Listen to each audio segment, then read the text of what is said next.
Pear and ginger are like the Joey and Chandler of the cocktail world. The flavor combination is really iconic. And in a cocktail, what those two flavors are going to do is amplify the rich lushness of our ice wine, which is then brightened by a little Prosecco. Really simple cocktail that we're calling the Au Pear. So we're going to start out with 1.5 ounces of our ice wine. And I like to use ice wine in cocktails because it has a sweetness and a fruitiness to it that is a lot nicer than using simple syrup. A lot more complexity. It's a really nice play off of fruity flavors in cocktails in particular. Then I'm going to do 3/4 ounce of pear vodka.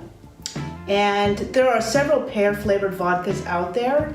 And they all would certainly work. I actually like the Grey Goose the most because to me it has the best perfume. It's the most authentically pear scented as well.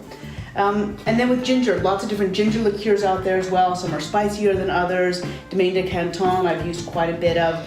I like the flavors, not too spicy for this cocktail. And I'm only gonna use a tiny amount of this, only 1/2 ounce. And then of course our cocktail is gonna need some brightening. So I'll finish it off with some lemon juice. So 3/4 ounce of this, that should make it nice and snappy, and some ice.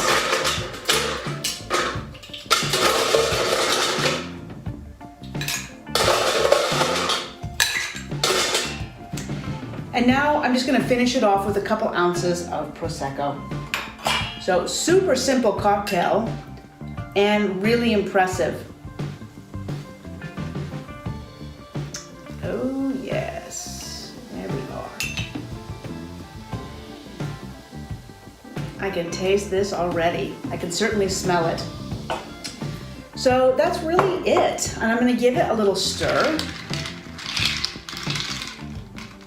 And we're gonna garnish it with some little pear slices. Pears are so impressive. You cut them into little slices, you can make a perfect fan. Nestle it in the ice and add a straw. It's that simple. Cheers.